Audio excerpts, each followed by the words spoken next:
Ramos de Azevedo a gente só conhece pelo nome da praça. Então, como a minha área não é arquitetura, e eu não sabia que ele tinha tanta assim, influência na cidade.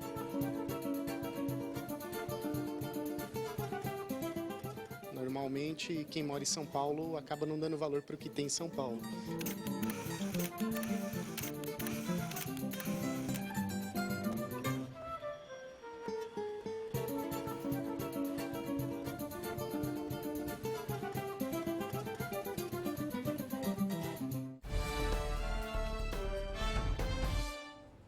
Olá, seja muito bem-vindo ao programa de TV da revista Partes, uma publicação da Câmara Municipal de São Paulo. Em destaque, os assuntos que são importantes para a nossa cidade e para todos os paulistanos. Hoje nós vamos falar de Ramos de Azevedo, mas não apenas da praça no centro, que é um lugar que todo mundo conhece e muito importante para a cidade. Você vai descobrir outros lugares e outras obras desse arquiteto que marcou seu nome na história de São Paulo. Para isso, eu recebo a jornalista Gisele Machado, que fez uma reportagem para a revista Partes, contando um pouco do legado, do trabalho e das obras de Ramos de Azevedo. Gisele, muito obrigada pela participação no programa, seja bem-vinda. Obrigada, tudo bem? Tudo. Para começar, vamos contar um pouquinho do desenvolvimento dessa pauta. Como foi? A gente tem um amigo da revista, que é o Zezinho, o Zé D'Amico, ele é um pesquisador na Justiça Eleitoral. E ele chegou para a gente com essa ideia, Ramos de Azevedo. Tinha uma exposição perto da Câmara, na casa de Dona Yaya, não sei se você conhece. Conheço. E a gente foi lá para ver a exposição, antes de mais nada, e linda. E Ramos de Azevedo é um grande arquiteto, o que construiu tudo que a gente tem no centro da cidade, de mais importante. E depois disso, faltou a gente achar um link com a Câmara, né? E aí que a equipe toda se mobilizou e a gente foi fazer umas pesquisas, levantar uns documentos e a gente achou bastante coisa de fato. E como foi traduzir todo esse material, tantas informações, né, para uma matéria para a revista? Na verdade, a gente começou a analisar esses documentos e a gente achou, principalmente a relação da Câmara com o Teatro Municipal, e a gente achou muito material, foi fácil até traduzir. A professora que cuidava da exposição, que cuida até hoje da exposição, que é a Beatriz, uma professora da USP, que a gente vai ver nos vídeos, ela ajudou muito nessa tradução, foi um achado, assim, né? Ela fala super bem e tudo mais. E os documentos da Câmara também foram um grande achado. A gente descobriu, por exemplo, que o Teatro Municipal, o lugar onde ele está hoje, foi conseguido pela Câmara, por uma... Legal. Foi um documento da Câmara, foi uma lei da Câmara que permitiu que o Teatro Municipal, que é uma obra do Ramos de Azevedo, esteja hoje onde ele está. Né? O terreno da municipalidade era ali perto da Sé. Uhum. Né? E aí a gente fez uma permuta com o governo do estado e por isso que hoje, por causa da Câmara, é que o Teatro Municipal fica onde ele está hoje. Link melhor que esse não tem, né, para a matéria. É lindo, o lugar é lindo, maravilhoso e tem tudo a ver com o Ramos, como a gente vai ver, né? Ele tem essas características de desenhar todo o redor das obras dele. E o Anhangabaú ali é um ótimo palco para esse grande palco, né? E a gente está aqui do lado, né? É verdade. E teve alguma outra revelação nesses documentos, além desse link com a Câmara? Teve, assim, esses documentos trazem mais links com a Câmara, inclusive a gente nota ali a importância que ele tinha na época, né, para os vereadores no dia da morte dele, que foi até no dia dos namorados de 1928. Os vereadores falavam com muita emoção e diziam, tem até um trecho que a gente transcreve na matéria, que ele foi um obreiro que destruiu uma aldeia e construiu uma metrópole. Aldeia no sentido de uma cidade toda baixa, toda de terra, né? Então a gente descobre a importância que ele tinha, o respeito que ele tinha para a burocracia toda, para os administradores, para os homens da lei. Realmente era um homem muito importante por causa da qualidade do trabalho dele, antes de mais nada. Gisele, dá pra gente dizer então que a cidade de São Paulo era uma cidade provinciana e até mais pacata até a chegada de Ramos de Azevedo, até o início das obras do escritório dele, né? Com certeza. A professora Beatriz falou bastante disso com a gente, e a gente não para pensar que São Paulo nem sempre foi essa potência toda, né? No começo do outro século, as cidades portuárias eram mais importantes. E São Paulo era uma cidadezinha ali que não tinha, era de taipa, ela diz, né? Então não tinha nada de concreto, era tudo muito, muito básico, muito cru.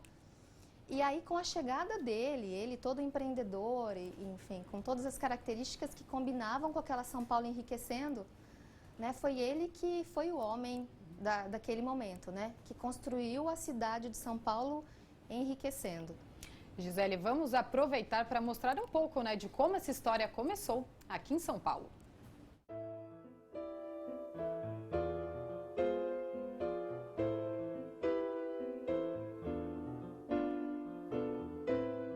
Era uma cidade caipira, provinciana, e de repente essa cidade enriquece e vai assumindo um novo papel na província e no mundo, né, como exportadora de café.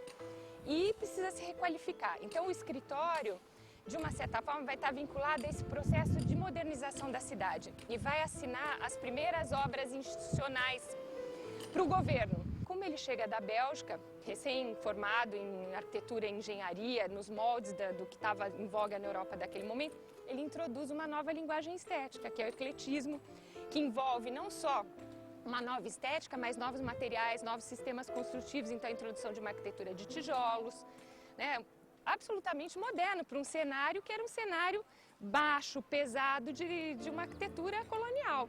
É o início do ecletismo em São Paulo, que depois vai ser a arquitetura, a marca registrada do que a gente chama do governo da Primeira República, que é de 1889 a 1930, quando São Paulo de fato já está uma cidade importante do ponto de vista econômico.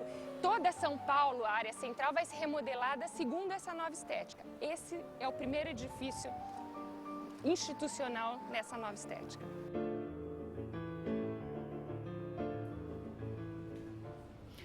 Então, de acordo com o que disse, né, a professora e com o que a gente falou aqui também, o desenvolvimento econômico impulsionado pelo café, né, ajudou a cidade a se transformar na cidade que ela é hoje, deixou de ser uma cidade pacata, virou uma cidade moderna, com grande desenvolvimento, né, Gisele? Até nesse passeio que a gente fez com a professora, a gente começa ali visitando o pátio do colégio, que são obras lindas, como todas as dele, mas são mais básicas, mais simplesinhas. E que foi desse primeiro momento de enriquecimento da cidade. E depois a gente foi visitar o Teatro Municipal e o TJ, que é o Palácio da Justiça, né, onde funciona o TJ. E aí já é mais pomposo, mais rico, e então vai mostrando o Ramos de Azevedo junto com o enriquecimento da cidade. A gente foi visitando isso junto com os prédios, né? Olha, esses outros prédios a gente vai saber daqui a pouco, mas o Ramos de Azevedo ele era conhecido por seu carisma e também pela capacidade empresarial. E é justamente sobre isso que vamos ver agora.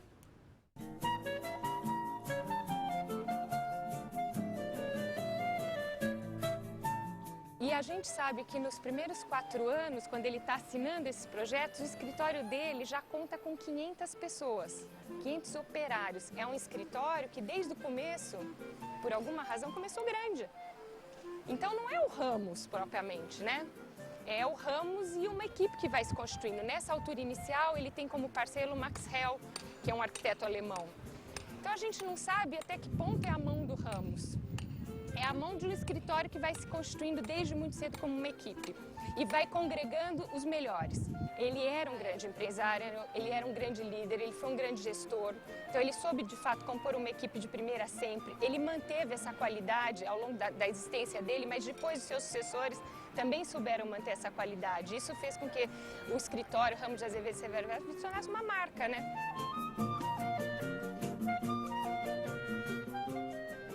Olha, 500 funcionários, né, no escritório de Ramos de Azevedo. Gisele, como ele se tornou o mais importante da cidade com tantos funcionários em tão pouco tempo? É impressionante. Uns 5 anos, menos de 5 anos depois de abrir, ele já tinha 500 funcionários. Para hoje já é impressionante. Né? Para a época, mais de um século atrás, né? É impressionante realmente. Ele tinha muitas qualidades. Até eu perguntei para a Beatriz se ele era um grande desenhista, talvez nem tanto. Ela diz, Gisele, não dá nem para saber se ele sentava e desenhava mesmo. Mas, por outro lado, um grande empresário, com certeza. Ele conseguia trazer os maiores nomes, os maiores profissionais. O Domiziano Rossi, que é um deles, é um italiano, a gente vê os desenhos, a gente viu na exposição os desenhos do menino, ele ainda jovenzinho. E um menino que desenhava detalhes com, assim, de uma maneira impressionante. Então, ele conseguia trazer muita gente boa e fez um desenho ali do escritório industrial, em escala industrial mesmo. Ele conseguia fazer com que todo mundo se comunicasse muito bem.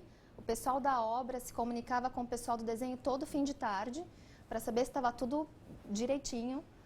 E ele era muito atencioso com a qualidade do material e muito atencioso com essa questão da comunicação também entre os profissionais dele. Então, foi um grande empresário acima de tudo. Gisele, a gente ainda tem muita coisa para saber, né, do legado, das obras e do trabalho de Ramos de Azevedo, mas a gente vai fazer uma parada rápida no programa e já voltamos com mais bastidores das grandes reportagens da Apartes. Fique com a gente!